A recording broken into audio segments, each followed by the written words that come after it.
마가복음 86강, 마가복음 16장 1절부터 8절 말씀을 제가 읽도록 하겠습니다.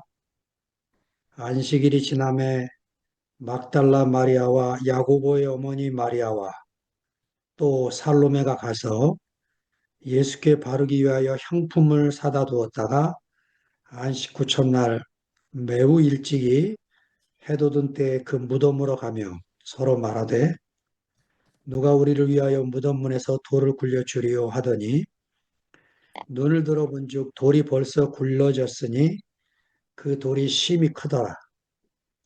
무덤에 들어가서 흰 옷을 입은 한 청년이 우편에 앉은 것을 보고 놀라매 청년이 이르되 놀라지 말라.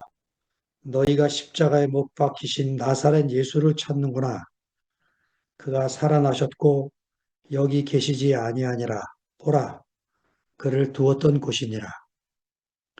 가서 그의 제자들과 베드로에게 이르기를 예수께서 너희보다 먼저 갈릴리로 가시나니 전에 너희에게 말씀하신 대로 너희가 거기서 배우리라 하라 하는지라.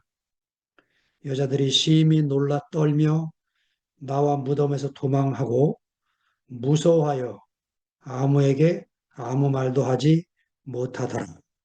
아멘.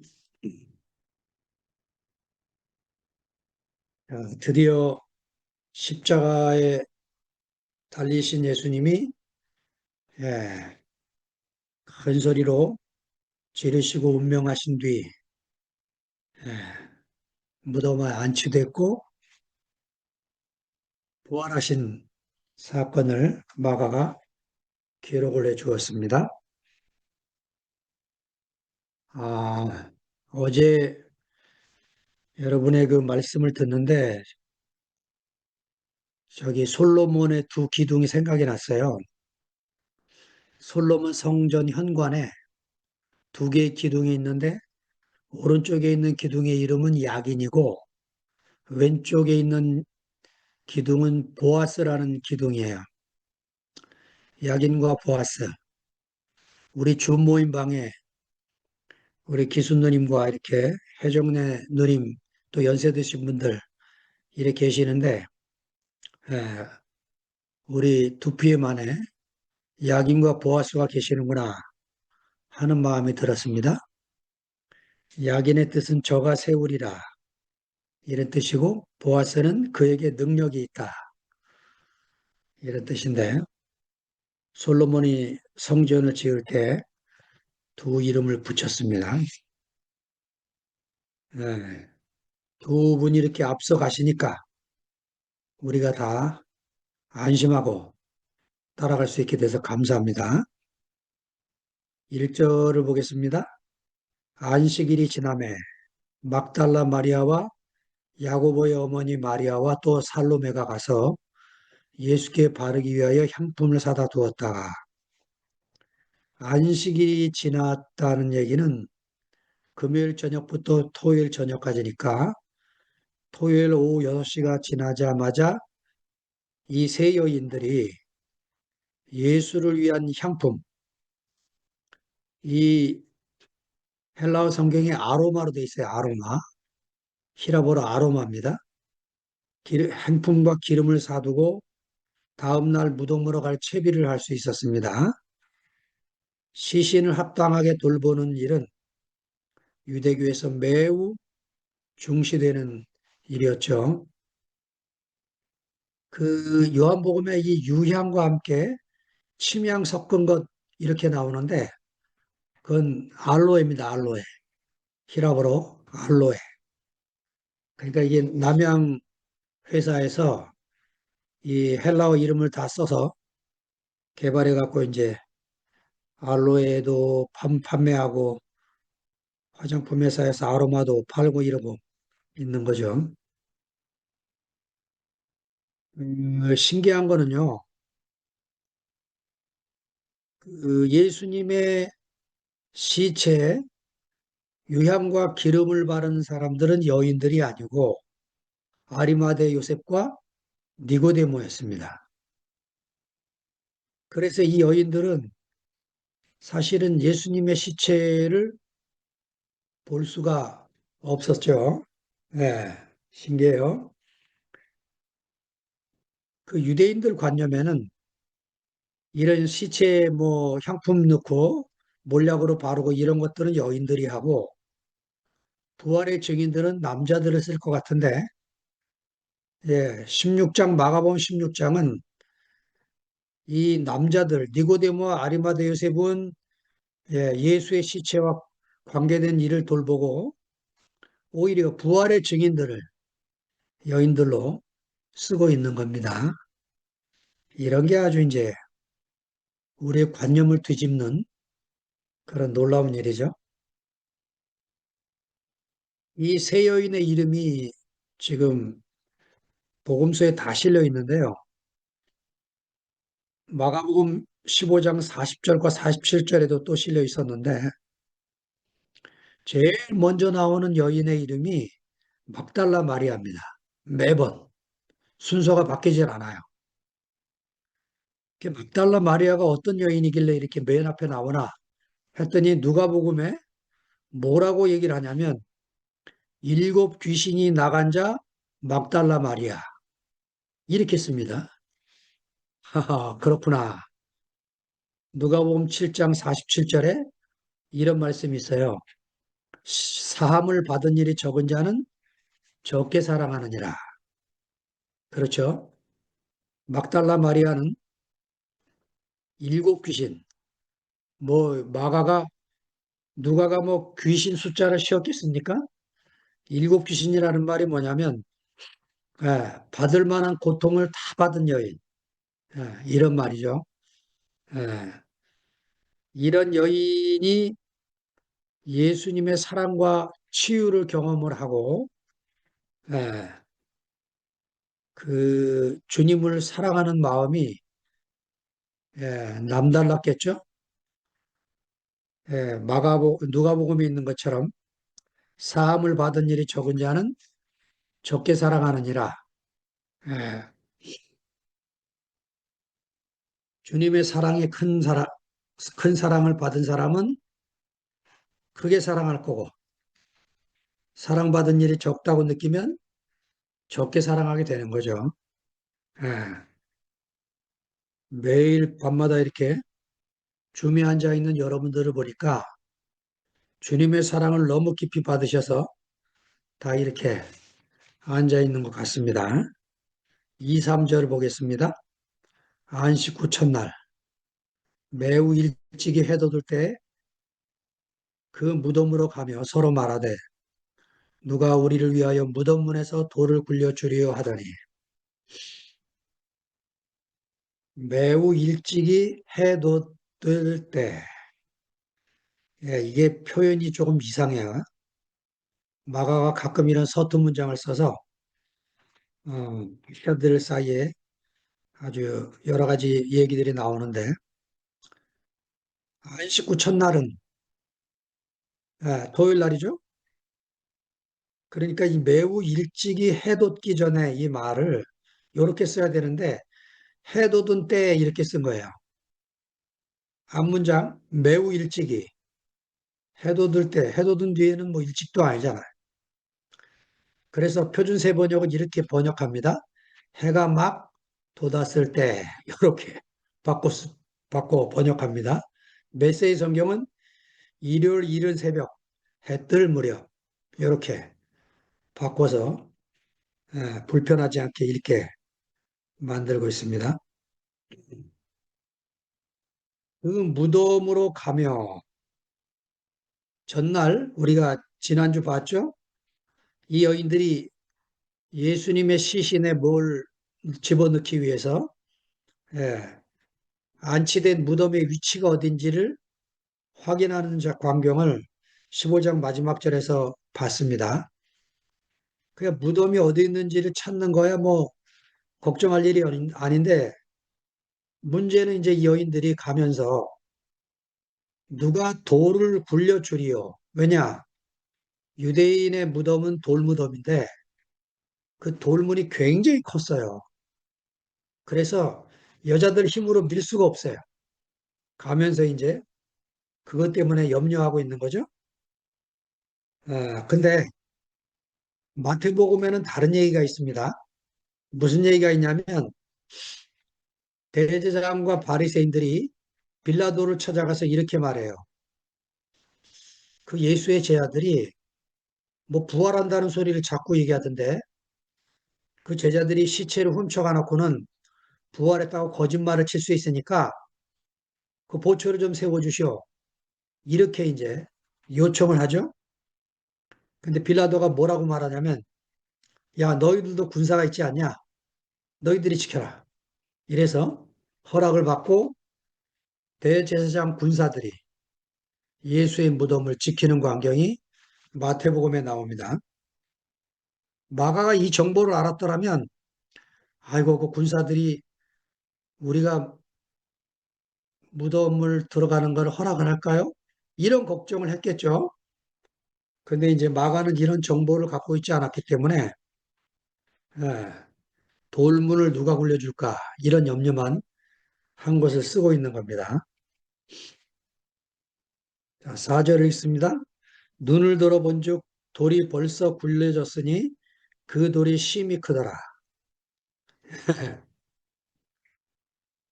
마태는 이 돌이 어떻게 굴려졌는가? 큰 지진이 났고 주의 천사가 돌을 굴렸다. 이렇게 기록을 해줘요.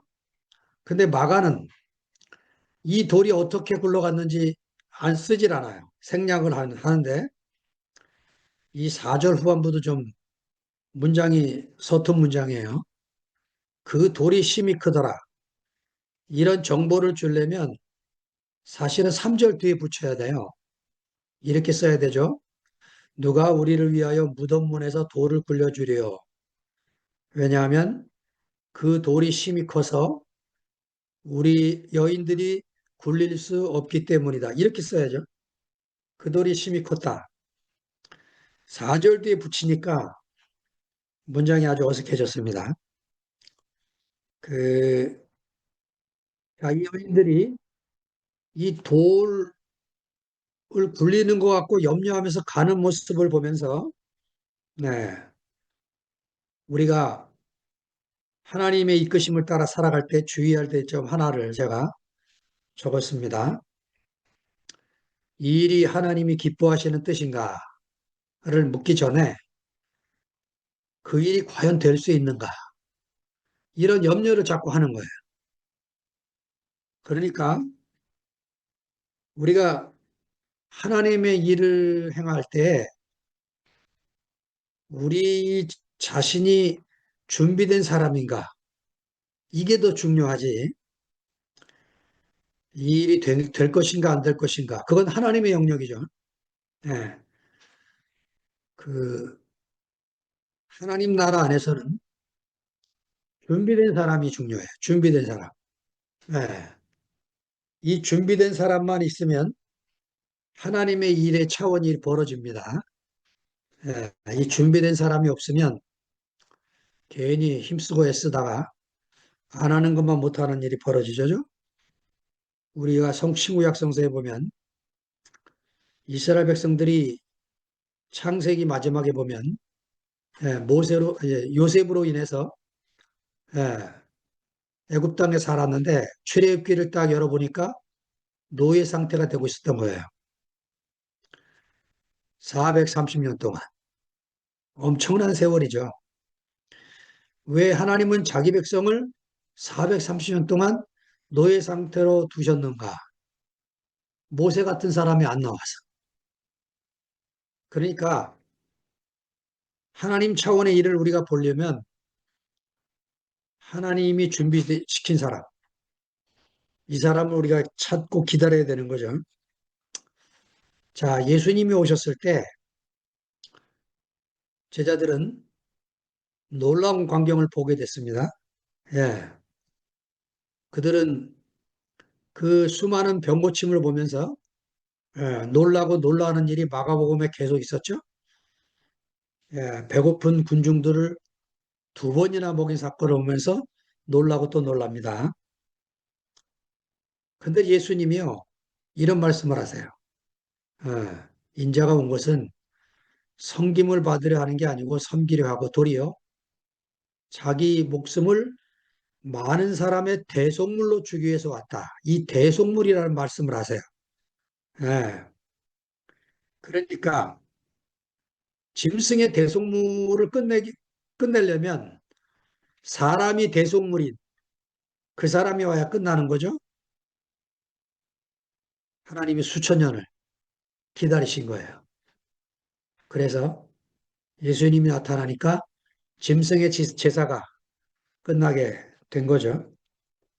그래서 우리 같은 이방인도 예수님을 우리의 구속주로 고백하고 살 수 있게 됐습니다. 예. 예수님이 삼으신 12제자들은 다 유대인들이에요. 예수님도 유대인이고. 그래서 이방인을 위한 사도가 필요해서 하나님이 바울을 부르신 거죠. 다메섹으로 가고 있는 바울을 부르셨어요. 사실은 육신의 예수는 바울 같은 사람을 제자로 삼지 않았습니다. 만약에 예수님에게 제자가 되기 위해서 바울이 찾아왔다. 그럴 일은 없었겠지만, 예, 한 서기관이 제자가 되려고 하니까 예수님이 안 받아줘요. 마태복음 보니까. 예, 바울이 찾아왔어도 육신의 예수님은 안 받았을 겁니다. 부활의 주님이 바울을 찾아가신 거죠. 사울아, 사울아, 왜 나를 핍박하느냐. 예, 준비된 사람이 있어야 그런 일을 할 수 있게 되어지는 거죠. 예, 사람이 없으면 하나님도 일하실 수 없습니다. 자, 5절로 넘어갑니다. 무덤에 들어가서 흰 옷을 입은 한 청년이 우편에 앉은 것을 보고 놀라매.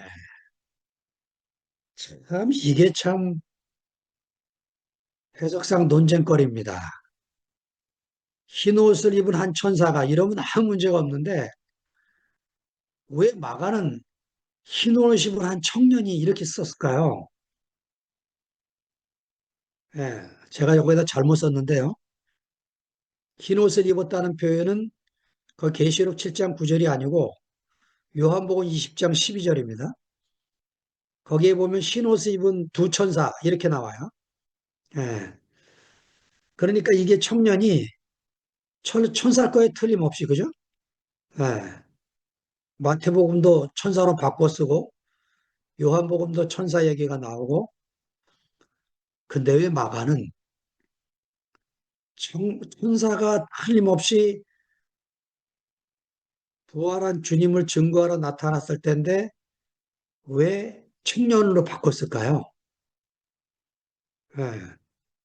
마가복음에 청년이라는 단어가 딱 두 번 나오는데 여기 청년과 그 다음에 14장 51절에 보면 또 한 청년이 나옵니다. 이 청년은 그 배옷잎을 입고 덮고 자다가 예, 그 예수의 제자들을 잡으러 온 군사들 때문에 예, 빨가벗고 도망을 갔던 그 청년 기록이 돼 있어요. 만약에 이 청년이 마가 자신이라면 네, 마가는 이런 마음이겠죠. 부활의 첫 소식을 전하는 증인, 이 자기 자신이 되고 싶었던 거죠. 그래서 흰옷 입을 한 청년을 쓴 게 아니고, 아니, 천사를 쓴 게 아니고, 청년이라는 단어로 바꿔 써서, 예, 자기도 이런 증인으로 살고 싶었다 하는 마음으로 쓰지 않나 하는 생각을 하게 됐습니다. 청년이 우편에 앉은 것을 보고 놀라며, 그렇죠? 예, 시체는 없어지고, 예, 한 청년이 우편에 앉아 있으니까 당연히 놀라는 거죠. 마가복음은요, 시작도 놀람으로 시작하고 마지막도 놀람으로 끝납니다. 예, 그 투팸 안에서도 우리가 놀라운 간증들을 매번 듣고 사는데, 예, 우리 주변에 이런 놀라운 소식을 계속 듣고 사는 건 얼마나 큰 기쁨인지 모르겠어요. 저는 그 황경현 형님이 2PM, 아니, 11시 신모띠에 가 계신 줄 알았더니 울산 가서 교제해 보니까 아이고 아니더라고요. 음. 그 울산 교회가 거의 신모띠인데 거기서 핍박을 받으면서 주님을 표현하고 살고 있더라고요. 얼마나 고마운지. 예? 아주 깊이 교제하고 행복하게 헤어졌습니다. 아, 아직도 말이 통하는 형님이구나. 감사가 됐어요. 그 울산 여행을 갈 때 홍성의 박근희 자매가 자기 신랑을 모시고 갔어요. 여보, 우리 여행 가는데 같이 가겠냐 그랬더니 가겠다고 따라온 거예요. 그 제가 금오도 여행 갈 때 전도 좀 하고 싶어서 교회 얘기를 꺼내니까 한마디로 잘라버리더라고. 자기한테 전도하지 말라는 거예요. 이렇게 자기 아내하고 자기 아들 교회 나가는 건 자기가 뭐 허락을 하는데 자기는 아예 교회 생각 없으니까 그런 말 하지 말라고. 근데 이번에 어떻게 건희자매하고 교회를 왔어요, 주일날. 건희자매가 해주는 말이 제가 그 뒤로 한 번도 자기를 전도 안 해준 거를 고맙게 생각했대. 그래서 그 고마운 마음에 자기 발로 찾아왔어. 음. 그러니까 뭐 하나님이 하시면 뭐 이렇게 저렇게 되는 거예요. 뭐 어떻게 그 교회를 계속 올지 안 올지는 모르지만 아무튼 저희들이 그 여행을 하면서 그 함께 사는 모습을 보니까 좋았던 것은 틀림없는 것 같아요. 자, 6절로 넘어갑니다. 청년이 이르되 놀라지 말라. 너희가 십자가에 못 박히신 나사렛 예수를 찾는구나. 그가 살아나셨고 여기 계시지 아니하니라. 보라, 그를 두었던 곳이다. 네. 이 놀라고 두려워하는 여인들에게 위로의 말로 하는 말이죠. 놀라지 말아라 하고 흰옷을 입은 청년이 말합니다. 우리가 교회 와서 부활의 첫 경험을 이렇게 하면 놀라서 가슴이 뛰고 주님을 찬양하게 되는 거죠. 저도 25년 전에 대우교회 와서 정말 이런 놀란 경험을 하게 되고, 예, 그때도 부터 지금까지 살게만 해줘도 감사한 사람인데, 저 같은 사람에게 무슨 자격이 있다고 이렇게 또 말씀을 전하게 해주시니까 감사하고 송구할 따름입니다. 그, 그, 내가 이 서툴고 어눌한 표현을 이렇게 잘 들어주셔서 감사드립니다. 자, 청년이 말합니다. 너희가 십자가에 못 박히신 나사렛 예수를 찾는구나. 누가는 멋진 새로운 문장을 추가합니다. 어찌하여 산 자를 죽은 자 가운데서 찾느냐? 이렇게 말을 해요. 예, 부활의 세계는 예, 산 자의 세계죠. 예. 시편 27편 14절에 이렇게 써 있습니다. 내가 산 자의 땅에 있으며 여호와의 은혜 볼 것을 믿었도다. 예. 부활의 세계는 산 자의 땅에 사는 세계입니다. 거기는 매번 은혜의 강물이 쏟아져 흘러나오는 곳이죠. 예. 그래서 우리 입에서 감사가 끝나지 않는 그런 생명수 강물이 흐르는 그런 곳입니다. 그가 살아나셨다. 야, 얼마나 놀랐을까요? 그가 살아나셨다. 이해할 수 없고 믿을 수 없다는 여인들의 표정을 보고 예수가 살아나셔서 여기 계시지 않는다고 말하지만 당황하는 여인들의 표정이 풀리지 않는 거죠. 천사가 많이 더합니다. 보라, 그를 두었던 곳이니라. 무슨 말입니까? 빈 무덤을 보라는 거죠. 빈 무덤. 예. 그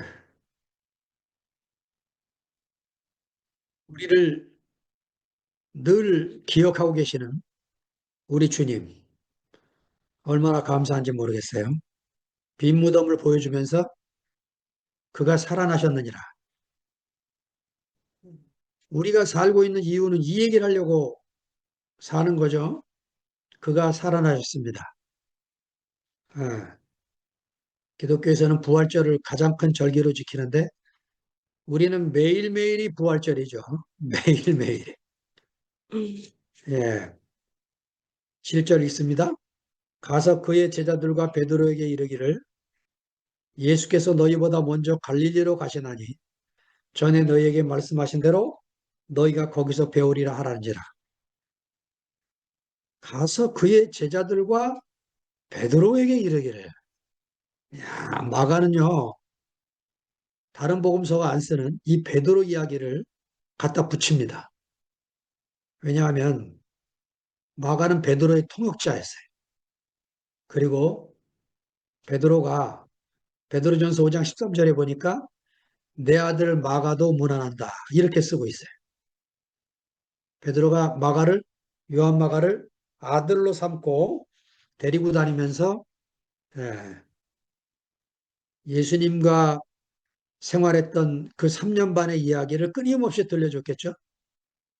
예, 그래서 마가는 베드로의 실패를 가감없이 그대로 기록하면서도 주님이 특별히 베드로를 잊지 않고 있음을 표현하고 있는 거죠.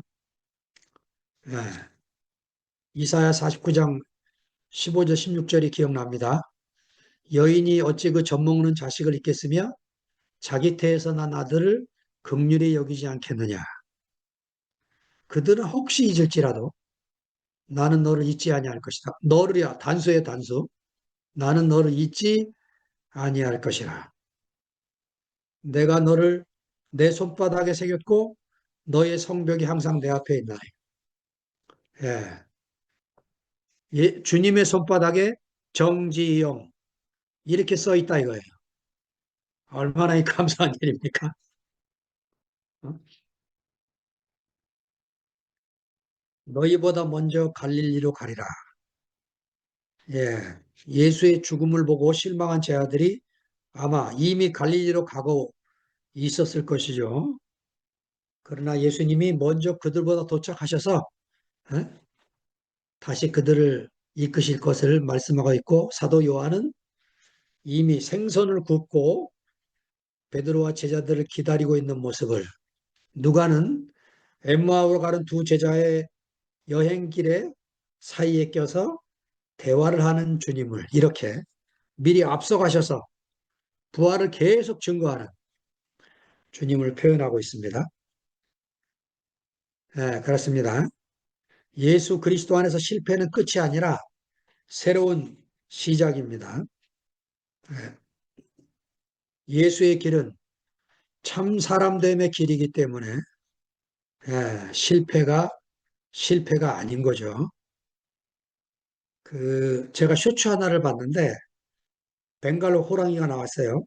근데 거기에 원숭이가 벵갈 호랑이를 약을 올리는 거야. 호랑이가 잡아먹으려고 점프를 하면 싹 나무 위로 튀고 정말 화가 난 호랑이 하나가 나무 위로 올라갔어요. 그랬더니 얇은 가지로 계속 피해서 결국은 또 다른 나무로 가지로 점프해서 살아나요. 그러다 어느 날 실수해서 나뭇가지를 잡았는데 부러진 거예요. 그래서 잡혀 먹습니다. 근데 그 올린 사람이 유명한 그 글을 하나 남겨요. 뭐라고 얘기를 하냐면 호랑이는 여러 번 실패해도 되지만 원숭이는 단 한 번의 실패가 곧 죽음이라는 거죠. 왜 주님이 십자가에 죽으셨는 줄 아세요? 그 사탄의 단 한 번의 실패가 다시는 인생을 조롱하지 않도록 하시기 위해서 예수님이 십자가로 가신 거예요. 부활의 세계는 실패해도 됩니다. 여러 번 실패해도 돼요. 그게 끝이 아닙니다. 그건 새로운 시작인 거죠. 참 사람이 돼가는 길. 예, 그 사탄은 끝났어요. 더 이상 그리스도 안에 있는 사람을 어떻게 할 수가 없습니다. 예, 그리스도 밖에 있는 사람들을 여전히 장난치고 가지고 놀겠지만 자기가 사탄에게 속지 않으려면 그 십자가에 달린 예수가 아, 내 운명이구나. 저게 인생의 길이구나. 이걸 알면 되는 거죠. 자, 마지막 절을 읽습니다. 8절. 여자들이 심히 놀라 떨며 나와 무덤에서 도망하고 무서워하여 아무에게 아무 말도 하지 못하더라. 심히 놀라 떨었다. 여인들이 이 두렵고 떨리는 이 말을 부들부들 떨고 있다 이 표현으로 헬라어가 이렇게 트로모스카이 엑스타시스라는 단어를 쓴 겁니다. 카이는 엔드라는 영어예요. 자, 아무에게 아무 말도 못했다. 무서워서. 강조하기 위한 이중 표현이죠. 예, 여자들은 지금 아무 말도 못했지만 독자들은 이미 그리스도의 부활을 알았고 믿고 그 안에 살고 있는 거죠. 자, 이 마가복음 마지막 절이 희한하게 끝나요. 무서워요 이 단어가 제가 그 한글로 잘못 써드렸는데 에포분토 가르입니다.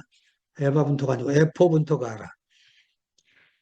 문장 마지막이 가르로 끝나는 건 그 다음 문장이 이어질 수 있다 이거를 표현하는 겁니다. 그러니까 8절을 다시 번역하면 이런 말이에요. 이 여인들이 무덤에서 도망하고 무서워해 아무에게 아무 말도 하지 못하더라. 그런데 이렇게 끝난 겁니다. 그런데 예, 열린 결말로 끝내는 거죠. 자신의 예수 이야기는 여기서 끝나지만 예, 이 누군가의 또 새로운 시작 이것을 기대하면서 가르라는 접속사를 붙인 거예요. 예, 이 의도적인 결말 왜요? 부활의 이야기는 계속 되어야 되기 때문에 이렇게 붙이고 있는 거죠. 마지막 질문 하나 드렸습니다. 왜 마가는 법정에서 인정받지 못하는 여인들을 부활의 증인으로 세우는가? 여러분, 이 시대에 아이들과 여자들의 증언은 법적 효력이 없기 때문에 증인으로 세우질 않습니다. 근데 희한하게 여인들이 부활의 증인이 돼요. 그런데 마가는 너무 무서워서 증거도 못하는 여인들을 기록을 하고 있습니다. 뭔 얘기하고 싶은 걸까요? 부활의 세계는 다른 세계는 없죠. 표정만 보고도 아는 세계라는 거예요. 표정만 보고도 아무 말도 못해도 표정만 봐도 이 사람 안에 무슨 일이 벌어졌구나. 어? 땅에 없는 일이 지금 벌어졌구나. 이거를 마가가 쓰려고 이런 결말을 보여주고 있는 거죠. 음. 부활한 예수님이 빈 무덤이 있다면 이 예수님은 어디로 가였을까요? 예, 이 여인들 안으로 사라지신 겁니다. 이 무서워서 떨어서 아무 말도 못하는 여인들 안에서 부활한 주님이 살고 계시는 거죠. 예. 여러분이 이 안에 살면서 간증 한마디 못해도 아무 말도 못하고 살아도 돼요. 이 부활한 주님이 여러분과 함께 살고 계세요. 예. 물은 언제 넘칩니까? 예. 물이 계속 잔에 차다가 잔에 차면 넘치는 거예요. 아직 왜 나는 간증이 안 나오는가? 아직 덜 차서 그래. 덜 차서.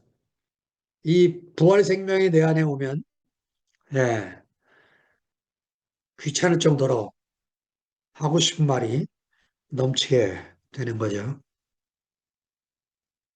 예, 감사합니다. 아멘. 아멘.